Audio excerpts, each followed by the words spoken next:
Lectura del Santo Evangelio según San Juan. En aquel tiempo Jesús se retiró al monte de los Olivos, y al amanecer se presentó de nuevo en el templo donde la multitud se le acercaba, y él sentado entre ellos les enseñaba. Entonces los escribas y fariseos le llevaron a una mujer sorprendida en adulterio, y poniéndola frente a él, le dijeron: Maestro, esta mujer ha sido sorprendida en flagrante adulterio. Moisés nos manda en la ley apedrear a estas mujeres. ¿Tú qué dices? Le preguntaban esto para ponerle una trampa y poder acusarlo.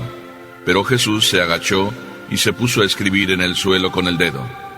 Pero como insistían en su pregunta, se incorporó y les dijo: Aquel de ustedes que no tenga pecado, que le tire la primera piedra. Se volvió a agachar y siguió escribiendo en el suelo.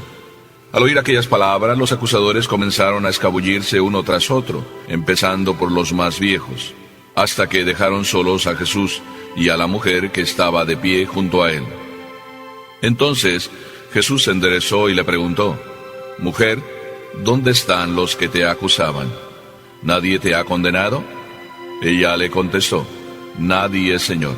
Y Jesús le dijo: Tampoco yo te condeno. Vete y ya no vuelvas a pecar. Palabra del Señor.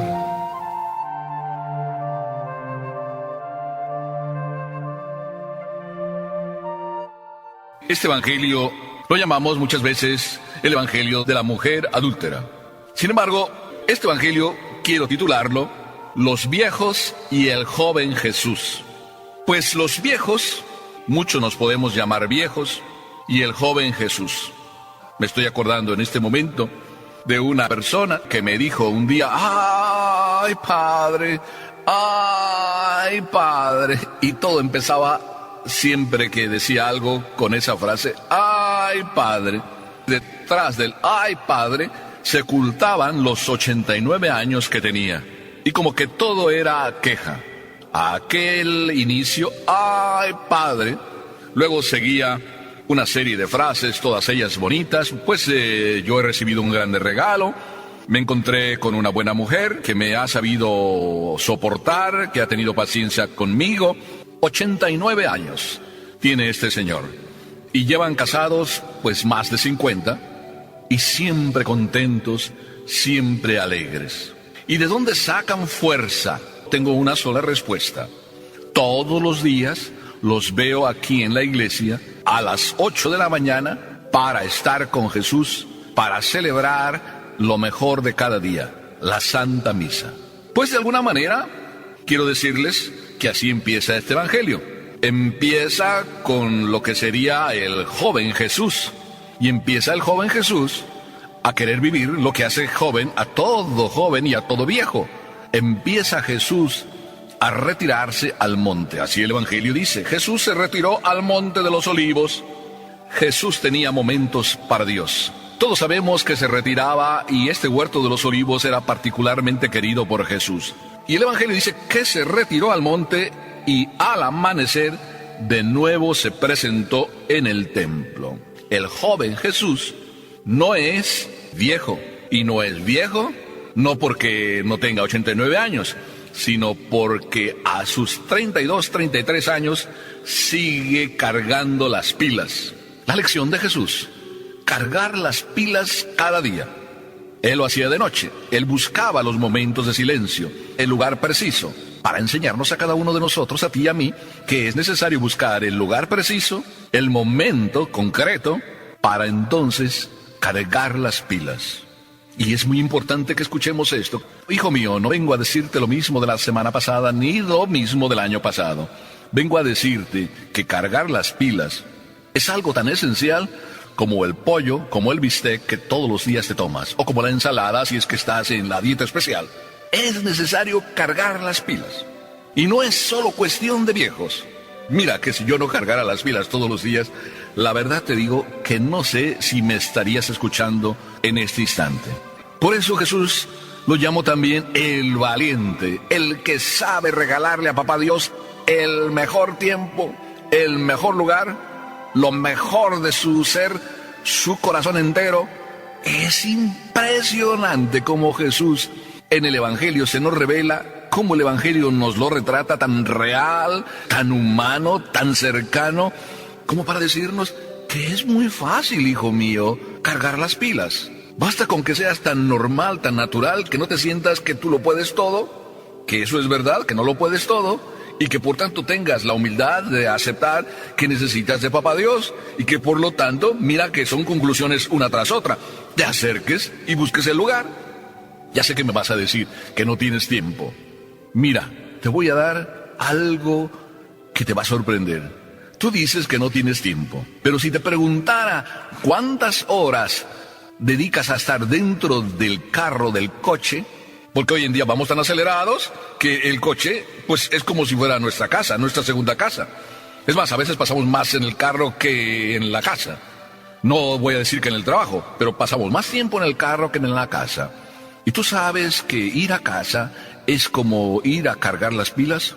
Y tú sabes que ir a casa, así lo piensas, es como ir a volver a oxigenarte, a limpiar los pulmones, a darle fuerza a tu corazón para continuar la vida de diario.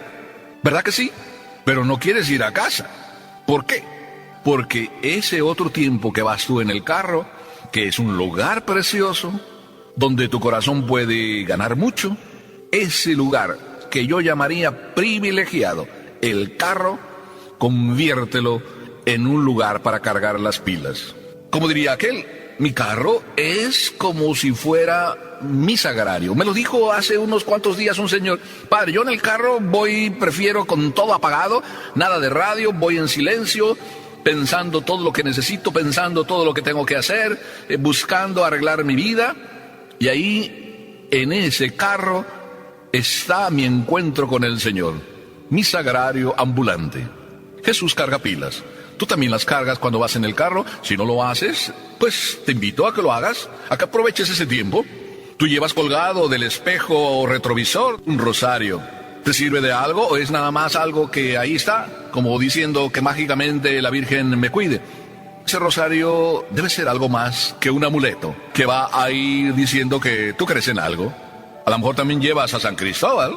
Yo creo que también llevas una cartera, y en la cartera probablemente esté la imagen de la Virgen de Guadalupe. Yo creo que no te falta. Todo eso, de verdad, ¿por qué no lo aprovechas para convertir tu carro en un sagrario? En eso te puedes parecer a Jesús, porque lo puedes aprovechar para convertirlo en oportunidad para cargar las pilas. Y puedes mantener la alegría y la paz de la juventud de Jesús. Luego viene ese segundo capítulo. Maestro, esta mujer ha sido sorprendida en flagrante adulterio. La ley de Moisés nos manda a apedrear a las adúlteras. ¿Tú qué dices? Jesús es preguntado sobre una cuestión muy profunda, y se la preguntan los avanzados en edad. ¿Estás del lado de nosotros y de Moisés? Es decir, ¿estás del lado de la ley o estás en contra?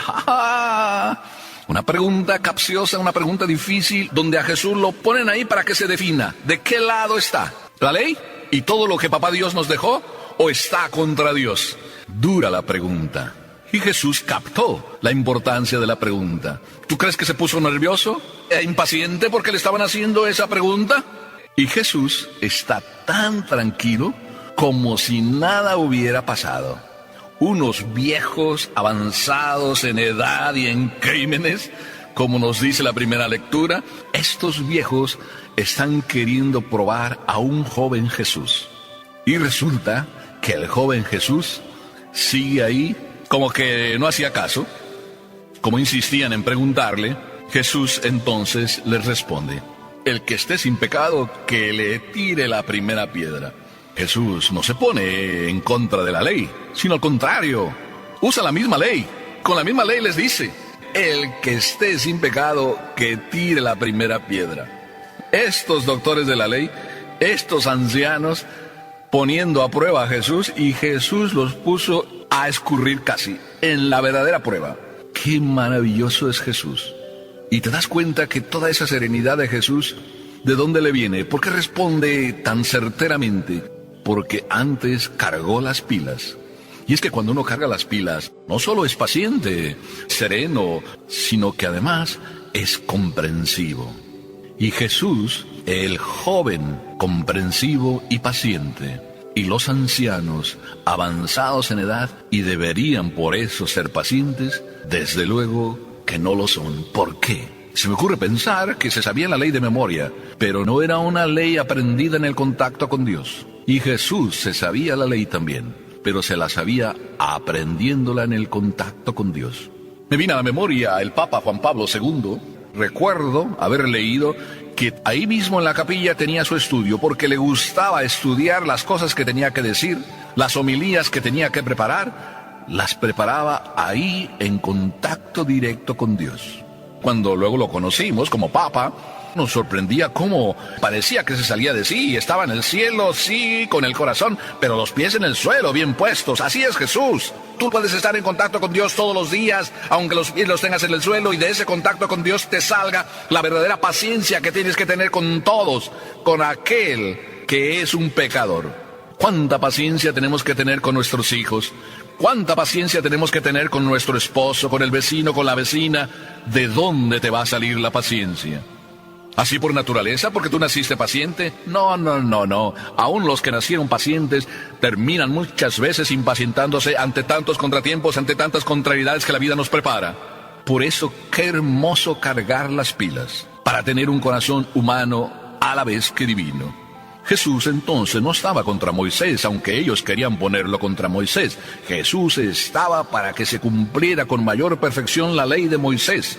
Y por eso manda ese mensaje: el que esté sin pecado que tire la primera piedra. Y el Evangelio nos dice que se fueron yendo los viejos, claro, avanzados en años y avanzados y cargados en crímenes, y no lo condenaron. Jesús nos enseña otra lección.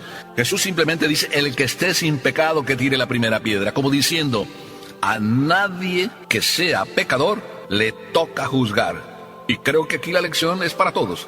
¿Quién de ustedes se siente sin pecado? En este mundo todos pecamos. Por eso podemos decir que nadie en el mundo está para juzgar. El único que está sin pecado, que es Papá Dios, podría juzgarnos. Y aquí viene la persona que parece ser la más importante. Pero yo sigo diciendo que Jesús es el más importante en este pasaje. Pero la persona que da título a este evangelio, la adúltera, aparece ya. Y aparece donde Jesús le hace la pregunta: ¿dónde están tus acusadores? ¿Nadie te ha condenado? Nadie la condenó. Ellos, los viejos avanzados en edad y en crímenes, no la condenaron. Jesús tampoco, como joven que está con las pilas bien cargadas y que comprende cuánta comprensión hay que tener con aquel que es pecador. Por eso los pecadores verdaderos, los que quieren encontrarse con Dios, no le tienen ningún miedo, porque saben que Papá Dios no condena a nadie, aún siendo el único que puede condenar.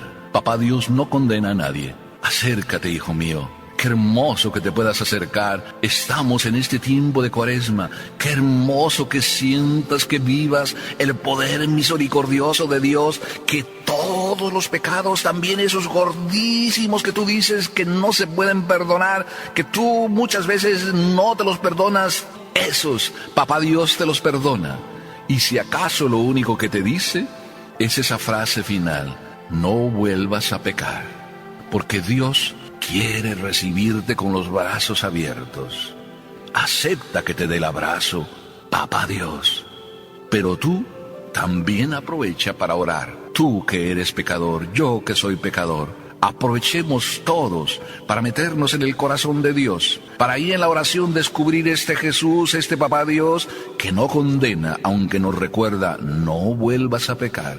Y ahí en la oración descubrirás que Papá Dios, cuando te dice no vuelvas a pecar, no te está llamando la atención, simplemente te quiere decir: hijo mío, ¿por qué quieres sufrir? Yo ya he sufrido por ti. Quiero quitarte ese sufrimiento por el cual tú sufres, que es tu propio pecado. Deja que te abrace. Si hoy aprendes, serás muy grande. Entonces aprende que el carro es tu lugar sagrado, donde te encuentras con Dios, y Él te dice: te perdono, hijo mío.